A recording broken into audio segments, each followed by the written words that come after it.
আমার আলাদিন পর্ব সংখ্যা 15।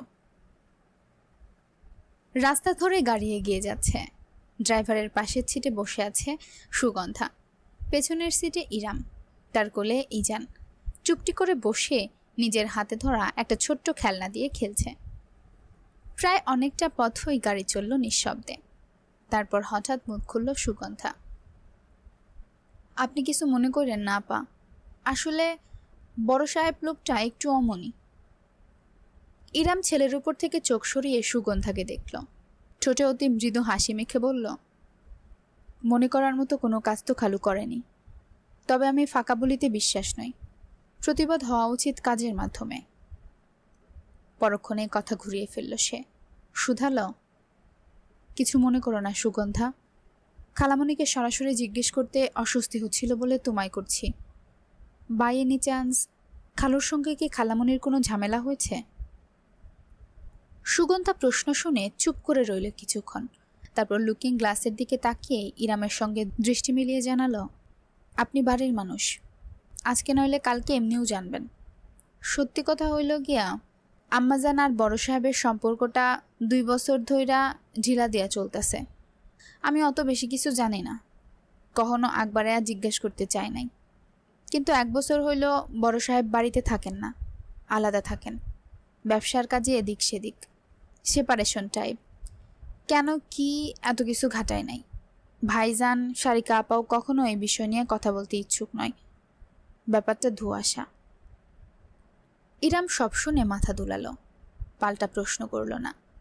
এখন অনেক কিছুই ধরতে পারছে সে। সাইবানের বিয়েতে আহম্মদের অনুপস্থিতির কারণ, হঠাৎ তার বাড়িতে ফেরা আর ফিরেই শত্রু মনোভাপন্ন আচরণ করা। আহমদ উদ্দিন আর সামিয়া মুন্সির সম্পর্কটা জোড়াতালি দিয়ে চলছে। ভেতরে অনেক অজানা কাহিনী এবং কিন্তু থেকে গিয়েছে। দুজনের মাঝে মায়া ভালোবাসা নেই বললেই চলে। আচরণে তেমনটাই প্রকাশ পায়। শুধুমাত্র নামে এখন স্বামী স্ত্রী তারা। সুগন্ধাকে তার কলেজের সামনে নামিয়ে দিয়ে ইরাম গেল ঠিক পাশের রাস্তায়। গাড়ি থেকে নেমে ছেলেকে সাবধানে কোলে নিয়ে সে আশেপাশে তাকালো। 3 তলা একটি বিল্ডিং, নিচতলা সম্পূর্ণ কম্পিউটার প্রশিক্ষণ কেন্দ্র। ইজান মায়ের বুকে চুপটি করে শুয়ে আছে। ছেলের মাথায় ছোট্ট একটা চুমু খেয়ে পায়ে পায়ে ভেতরে ঢুকলো ইরাম। ভেতরে রিসেপশনের মতো একটা জায়গা। একটা হিজাব পরিহিত মেয়ে বসে আছে কম্পিউটারের পেছনে। কিভাবে আপনাকে সাহায্য করতে পারি ম্যাম? ইরাম এগিয়ে গেল। আমি ইরাম কিবরিয়া, আজ সকালেই ফোন করেছিলাম। আপনাদের ফ্রিল্যান্সিং বেসিক কোর্সটা করতে চাচ্ছিলাম। ও হ্যাঁ, মনে আছে। আমি ফর্ম রেডি করে রেখেছি ম্যাম, আপনি ফিল আপ করে দিন। মেয়েটা ফর্ম দিল। ইরামকে একপাশে থাকায় সোফায় বসতে ইশারা করল। রমণী সেখানে বসে ধীরে ধীরে ফর্ম পূরণ করতে লাগলো। পরিবেশটা পছন্দ হয়েছে ইরামের। বেসরকারি হওয়ায় একদম শান্ত পরিপাটি স্থান। ভিড়ভাট্টার বালাই নেই। ছোটোখাটো একটা স্কুল টাইপের জায়গা। ইরাম যখন ফর্ম পূরণ করছে তখন আশপাশ দিয়ে যাতায়াত করা গুটিকতক ছেলে মেয়ে ফিরে ফিরে তার কুলে বসা ইজানকে দেখছে। এক বান্ধবীর দল তো উত্তেজনা সামলাতে না পারে কাছেই চলে এলো। ইজানকে আদর করে গেল, হাতে চকলেটও ধরিয়ে দিল, যেটা অবশ্যই ইজান খেতে না পারলেও প্যাকেট ভিজে গুজে চুষতে লাগলো। ছেলের কাণ্ড দেখে মুচকি হাসল ইরাম। টাকা জমা দিয়ে কোর্সে ভর্তি হওয়া হয়ে গেলে মেয়েটি বলল, ম্যাম আসুন, আমি আপনাকে আমাদের ক্লাসগুলো একটু কুইক ট্যুর দিয়ে দিই, তাহলে পরের দিন আপনাকে কিছু খুঁজে পেতে কষ্ট হবে না। ইরাম খুশি হলো। রিসেপশনে অন্য একজনকে রেখে মেয়েটি ইরামকে করিডোর ধরে ভেতরে নিয়ে গেল। আশেপাশে স্কুলের মতন কয়েকটি ক্লাস, প্রত্যেকটি কম্পিউটার এবং টেবিল দিয়ে পরিপূর্ণ। একটা ছোট্ট লাইব্রেরিও আছে, তার সঙ্গে লাগোয়া একটা বিশেষ রুম। এখানে মিটিং, ভাইবা, পরীক্ষা ইত্যাদির কাজ করা হয়। মেয়েটি বাতলে দিল। মোটামুটি চারপাশ ঘুরে দেখানোর পর তারা যখন ফিরে এসেছে তখন ইরাম জিজ্ঞেস করল, আর আপু, আমি একটা রিকোয়েস্ট করেছিলাম সেটা? জি, বাচ্চাকে সাথে রাখার ব্যাপারটা। এই ডিমান্ড আমাদের কাছে আগেও এসেছে এবং আমি দুঃখিত। এই বিষয়ে কম্প্রোমাইজ করাটা কষ্টকর। আপনার সঙ্গে আরও অনেকেই কোর্সটা করবে। যদি তাদের সমস্যা হয় তাহলে কর্তৃপক্ষ হিসেবে আমাদের দায়িত্ব সকলের সুবিধা অসুবিধা বিবেচনা করা।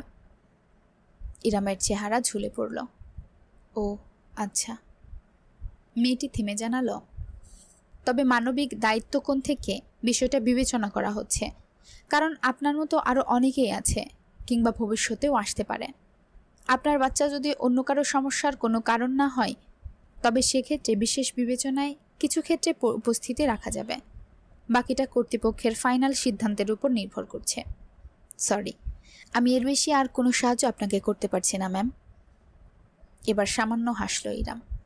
না না, যথেষ্ট করেছেন, থ্যাঙ্কস। তারা ফিরে এলো। করিডোর পেয়ে রিসিপশনের দিকে যাওয়ার সময় একদম শেষের ক্লাসটার দিকে অজান্তেই নজরপাত হলো ইরামের।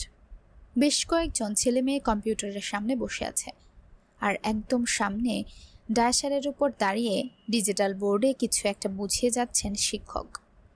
লম্বা চৌড়া এক পুরুষ, মেদহীন শরীরে জড়ানো কালো শার্ট এবং ফর্মাল, চোখে হালকা ফ্রেমের চশমা, শ্যামলা মুখে একটা মায়াবী ভাব, আত্মবিশ্বাসী উপস্থাপনা। হাত নেড়ে সে বুঝিয়ে যাচ্ছে, জেন্টলম্যান অ্যান্ড লেডিস, আপনাদের আর্টিকেল ফিনিশ করার আর ঠিক 2 মিনিট বাকি আছে। আমি উপদেশ দেব, আপনারা পয়েন্টগুলোর উপর ফোকাস করুন। সুন্দর লেখা এআইও লিখতে পারে। আপনাদের মনে রাখতে হবে, অনন্য হতে হবে নিজের সক্রিয়তায়। ওকে? ইরাম থেমে দাঁড়িয়ে খানিকটা সময় নিয়ে দেখল। ক্ষণিকের জন্য মনে হলো এই লোকটাকে সে আগেও কোথায় দেখেছে, কিন্তু কোথায় ঠিক মনে করতে পারল না। তাকে এভাবে তাকিয়ে থাকতে দেখে মেয়েটি পাশ থেকে ঝুঁকে জানালো, উনি আমাদের সব থেকে জনপ্রিয় এবং গুণী ট্রেনার কাইসান রশদি। ওনার ইউটিউব চ্যানেলে 1 মিলিয়ন সাবস্ক্রাইবার, সেখানে উনি প্রোগ্রামিং কম্পিউটার সম্পর্কিত টিউটোরিয়ালের ভিডিও দেন। রশদি? হ্যাঁ, এবার নিশ্চিত সে শোনা শোনা লাগছে, তবে হুট করে কিছুই মনে করতে পারল না। ইরামের সত্যিকার স্মৃতিটুকু সময় লাগবে। সে যখন দাঁড়িয়ে আছে তখন হঠাৎ করেই ক্লাসের ভেতর থাকা কায়সান মাথা কাত করে তাকালো। ইরামের সঙ্গে চোখাচোখি হয়ে গেল তার। বিব্রত হয়ে পড়ল ইরাম, আর দাঁড়ালো না। চোখ উল্টে ঘুরে ছেলেকে নিয়ে হেঁটে চলে গেল। সে খেয়ালও করল না কায়সানের দৃষ্টি সে আড়াল হওয়া পর্যন্ত তাকে অনুসরণ করে গেল। ভর্তির কাজ শেষ হয়ে যাওয়ার পর ইরাম বাইরে চলে এলো। সুগন্ধার পরীক্ষা 40 মিনিটের ছিল। এতক্ষণ হয়ে যাওয়ার কথা। গাড়ি নিয়ে সে যখন সুগন্ধার কলেজের সামনের অপেক্ষা করছে, তখন অদূরে একটা বাইকের উপস্থিতি লক্ষ্য করল। তেমন চোখে পড়ার মতো কিছুই নয়, ক্লাসিক লাল কালো হোন্ডা। সেখানে বসে আয়েশ করে বাদাম চিবোচ্ছে একটি ছেলে, আর একটা ছেলে ঠিক পেছনেই দাঁড়িয়ে সিগারেট টানছে। ছেলে দুটোকে কিছুক্ষণ আগে কম্পিউটার প্রশিক্ষণের কেন্দ্রের সামনেই দাঁড়িয়ে থাকতে দেখেছিল ইরাম। শর্ট টাইম মেমোরি ভীষণ ভালো তার। লং টাইমে ভুলে গেলেও কাছাকাছি সময়ে ঘটা ঘটনা ভালোই মনে থাকে তার। বাইক চোখে লাগার মতো কিছু নয়। আশেপাশে কালো সবুজ আরও কিছু বাইক আছে, তবে ইরামের কেন যেন মনে হচ্ছে সে যেখানে যাচ্ছে এই বাইকটাও ঠিক সেখানেই যাচ্ছে। নাকি মনের ভুল? দুটো জায়গায় কাকতালীয়ভাবে হয়তো চলে গিয়েছে তারা দুজনেই। তাতে কি সন্দেহজনক হয়ে গেল? সুগন্ধা চলে আসার বিষয়টা নিয়ে আর ভাবার সুযোগ হলো না তার। বাড়ির দিকে যাওয়ার সময় বাইকটা ওখানেই থেকে গেল। অনুসরণ করল না বিধায় ইরাম নিশ্চিত হলো সে বেশি সন্দেহ করছিল। রাত প্রায় 2টা। সাইবানের শো এখন তুঙ্গে। সময় যত বাড়ে তার সঙ্গে পাল্লা দিয়ে বাঁধন হারা হয় মানুষের আত্মা। লাল নীল বাতির ঝলমলে আলোর নিচে কন্ট্রোল প্যানেলে ঝুঁকে বিটটিক করছে সাইবান, এক হাতে হেডফোন ধরা কানের কাছে। শরীর দুলে যাচ্ছে তার মিউজিকের সাথে সাথে। ডান্স ফ্লোরে তরুণ তরুণীর উচ্ছ্বাসের মতো। এদের দেখলে মনে হয় না জীবন নিয়ে বিন্দুমাত্র দুশ্চিন্তা আছে কারো। বেশ কতক রমণী তো নাচতে নাচতে একেবারে সাইবানের কাছে ঘেঁষে এলো। Hey mister DJ, very handsome. Thanks. পাল্টা হেসে উত্তর করল সাইবান। আরেকজন তো একেবারে গা ঘেঁষে এসে সেলফি তুলে নিয়ে আবেশিত গলায় শুধালো, আজকে শোয়ের পর ফ্রি আছেন? Wanna have a little drinks with me later? সাইবান নিজের বাম হাতটা তুলল। তার অনামিকায় একটা সিলভার আংটি জলজল করে উঠল, যদিও আংটিটার কোনো কারণ ছাড়াই তার পরা হয়েছিল। সে আঙুল দিয়ে সেদিকে নির্দেশ করে বলল, sorry my lady, I have my own lady to drinks with. How cute! আশেপাশের কিছু মেয়ে উৎসাহ দিয়ে চিৎকার করে উঠল, আবার অনেকেই মুখ ফুলিয়ে ফেলল। সাইবান অবশ্য কারো দিকেই মনোযোগ দিল না। সে মাইক্রোফোনে চেঁচিয়ে উঠল, লেটস গো! তীব্র বিটে কেঁপে কেঁপে উঠতে লাগলো চারপাশ। সবাই উল্লাসে ফেটে পড়ল। মিষ্টি একটা ঘ্রাণে ছেয়ে রইল চারিপাশ। প্রায় ঘেমে গিয়েছে সাইবান, তাই উপর থেকে ব্লেজার খুলে শুধু জ্যাকেট পরে কাজে মনোযোগ দিল। কপালের চুলের গুছে লেপ্টে আছে তার, চিকচিক করছে আইব্রো পিয়ার্সিং। সকলে যখন মিউজিকের সঙ্গে প্রায় উন্মত্ত হয়ে উঠেছে, তখনই একেবারে হঠাৎ করেই গুঞ্জনের শব্দ ছেয়ে গেল চারপাশ। প্রথমটা কেউই বুঝতে পারল না কি হয়েছে। ডান্স ফ্লোরের মাঝ বরাবর একটা ছেলে আর একটা ছেলের উপর চড়াও হয়েছে, নিচে ফেলে ঘুষি মারছে।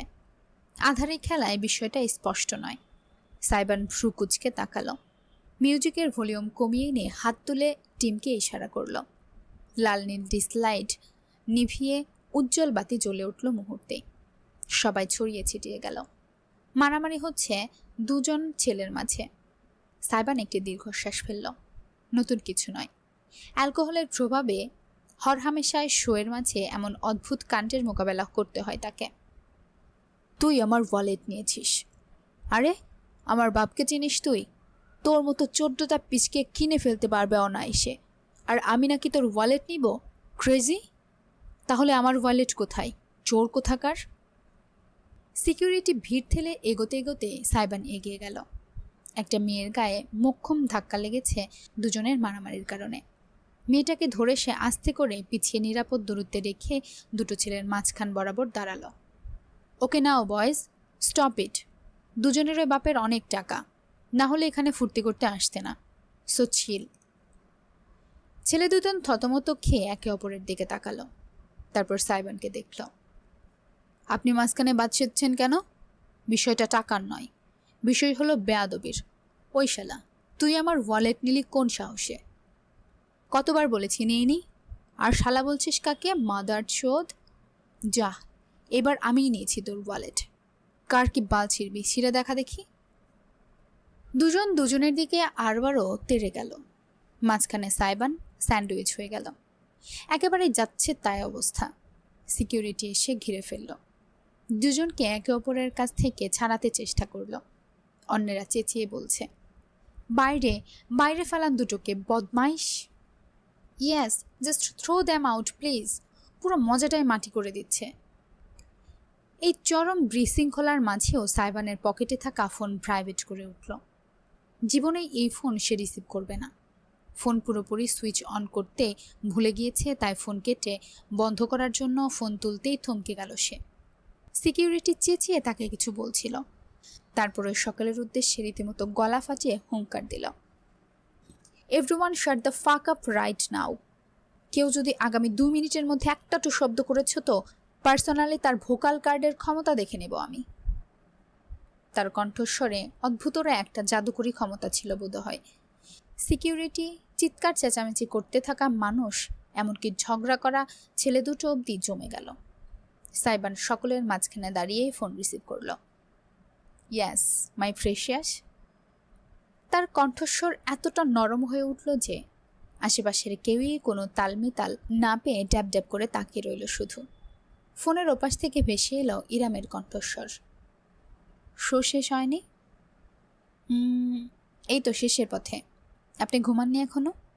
খুব বেশি মিস করছেন হাজব্যান্ডকে? হাজব্যান্ড শব্দটাতে একটা আলাদাই জোর দিল সাইবান। তীর্যক হাসি ফুটল তার ঠোঁটে। ইরাম কিছুক্ষণ চুপ করে থাকল, তারপর বলল, তুমি অনেক টায়ার্ড, বোঝাই যাচ্ছে। কথাবার্তার কোনো ঠিক ঠিকানা নেই। আপনি এসে ঠিক করে দিতে পারেন, মাইন্ড করব না। নিয়ে তো যাওনি, জিজ্ঞেস করে দেখেছ যেতে চাই কিনা? ও, হাউ গ্লোরিয়াল অফ মি। আপনি হানিমুনে আসতে চান, সেটা আমাকে আগে বলবেন না? আলাদিন। চেহারা না দেখা গেলেও সাইবান নিশ্চিত এখন ফোনের ওপাশে থাকা ইরামের গাল দুটো লালচে হয়ে উঠেছে। উজ্জ্বল শ্যামলা ত্বকে লালচে ভাবটা দেখলেই তার কেমন পাগল পাগল লাগে। ভাগ্যিস ইরাম কাছে নেই, তার কথাবার্তার ধাঁচ লক্ষ্য করে ইরাম বিষয়টা পাল্টে বলল, যাকগে, শোয়ের মাঝখানে ফোন রিসিভ করলে কিভাবে? আপনার জন্য শুধু শো কেন, দুনিয়াটাও বিরতিতে পাঠাতে রাজি আছি। বুঝেছি, সিলেটে গিয়ে তোমার মাথাটা আসলেই নষ্ট হয়ে গিয়েছে। বেশি বেশি চা খাওয়ার চেষ্টা করো, চায়ের দেশে বসে, তাতে যদি মস্তিষ্কের জটটা একটু খোলে। খিলখিল করে হাসল সাইবান। মস্তিষ্কের জটে জটে আপনি পাকিয়ে গেছেন, এত সহজে খুলবে কি? ইরামের দীর্ঘশ্বাস ভেসে এলো। আশেপাশে কোনো শক্ত জিনিস থাকলে মাথাটা বাড়ি মেরে ঠিক করো। আর হ্যাঁ, শো শেষ হওয়ার সাথে সাথে সোজা হোটেলে গিয়ে রেস্ট নেবে, খাবে, তারপর ঘুমাবে। আমি কালকে আর ফোন দেব না, দিলেই উল্টাপাল্টা কথাবার্তা শুরু করবে। রাখছি। যথা আজ্ঞা। পার্ট টাইম আম্মু, full time wife. Good night. Bad night. আপনাকে ছাড়া আমার নাইট কখনো গুড হবে না। ফোনটা এবার সরাসরি কেটে দিল ইরাম। সাইবান ঠোঁটে হাসি মেখে ফোনের স্ক্রিনের দিকে চেয়ে রইল। একেবারে জ্বালিয়ে ফেলেছে কয়েক মিনিটেই। ফোন পুনরায় পকেটে ভরে মুখ তুলতে সে ভরকে গেল। সকলে তখনও একদম চুপ করে বাধ্য শিশুর মতো দাঁড়িয়ে তাকে দেখে যাচ্ছে। সাইবান বাঁকা হাসল। হেই, ওয়াইফি কাম ফার্স্ট। নাও, কোথায় যেন ছিলাম আমরা? ও হ্যাঁ, ঝগড়া। Please continue. সিকিউরিটি। সাইবানের সঙ্গে ফোন কলটা অভাবনীয় ছিল। এখনো বুকের ভেতর ধুকধুক করছে ইরামের। ফোনটা কান থেকে নামিয়ে সামনে তাকাতেই সে অবাক হয়ে গেল। বিপরীত দিকের সোফায় বসে থাকা সামিয়া এবং সারিকা দুজনেই তার দিকে রীতিমতো হাঁ করে তাকিয়ে আছে। আজ এমনিতেই অনেকটা রাত হয়ে গিয়েছে। সামিয়া ফিরেছেন কিছুক্ষণ আগে। সারিকা নিজের কিছু ব্যক্তিগত কাজে ব্যস্ত ছিল। আর ইরাম রাতে তৃতীয়বারের মতো উঠে যাওয়া ইজানকে পুনরায় ঘুম পাড়িয়ে নিচে নেমেছিল। তিনজন রমণী অপরিকল্পিত এক চায়ের আসরে বসে গিয়েছিল অতঃপর। সামিয়ার চোয়াল ফাঁক হয়ে গিয়েছে। অপরদিকে সারিকার চোখ দুটো রসগোল্লার মতো বড় বড় হয়ে আছে। ইরাম একটা ঢুক গিলল।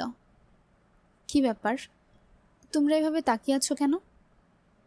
সারিকা ইরামের হাতের ফোনের দিকে আঙুল তুলে নির্দেশন করে অবিশ্বাস্য কণ্ঠে বলে উঠল, ওয়েট, সায় শোয়ের মাঝখানে ফোন অন রেখেছে? ও তোমার ফোন রিসিভ করেছে? দ্বিতীয় অবিশ্বাস্য বাক্যটি ছুটে আসলো সামিয়ার তরফ থেকে, যার বন্যায় অবাক হলো তারা। তবে ইরাম এর কারণ উদ্ঘাটন করতে পারল না। ফ্যালফ্যাল করে শাশুড়ি আর ননদের দিকে তাকিয়ে রইল। তারা এত অবাক কেন হচ্ছে, যেন সাইবান জীবনেও তাদের ফোন কল রিসিভ করেনি। ওয়েট, এখানে একটু খটকা লাগছে না?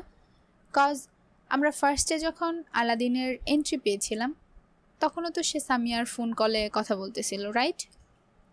আর হ্যাঁ, যেহেতু ইরাম একটু প্রাপ্তবয়স্ক, সো তার ফিলিংসগুলোর প্রতি পরিচিত থাকা উচিত। বাট এখানে অবুঝ লাগাটা একটু বেমানান লাগছে। সে তো প্রাপ্তবয়স্ক, সো তার ফিলিংসগুলো জানি না। অ্যাকচুয়ালি মানুষের ফিলিংস কখন কীরকম হয়ে যায়, একটা প্রাপ্তবয়স্ক আর হচ্ছে একটা বাচ্চা, যাই হোক, ভালোবাসা পেলে হচ্ছে সবাই গলে টলে যায়, তাই না? আমি মনে হয় একটু বেশি ভাবছিলাম। আচ্ছা বাদ দিন। শুনছিলেন জাবিন ফুরকানের লেখা আমার আলাদিন। গল্প পাঠিয়েছিলাম আমি তাসরোজ মিম। আজকে শুনলেন গল্পটির 15তম পর্ব। আজকের পর্বটা আপনাদের কাছে কেমন লেগেছে অবশ্যই কমেন্টের মাধ্যমে জানিয়ে দিবেন। ভালো লেগে থাকলে গল্পে একটা লাইক এবং চ্যানেলে একটা সাবস্ক্রাইব করে দিবেন। পরবর্তী পর্বের জন্য অপেক্ষা করবেন।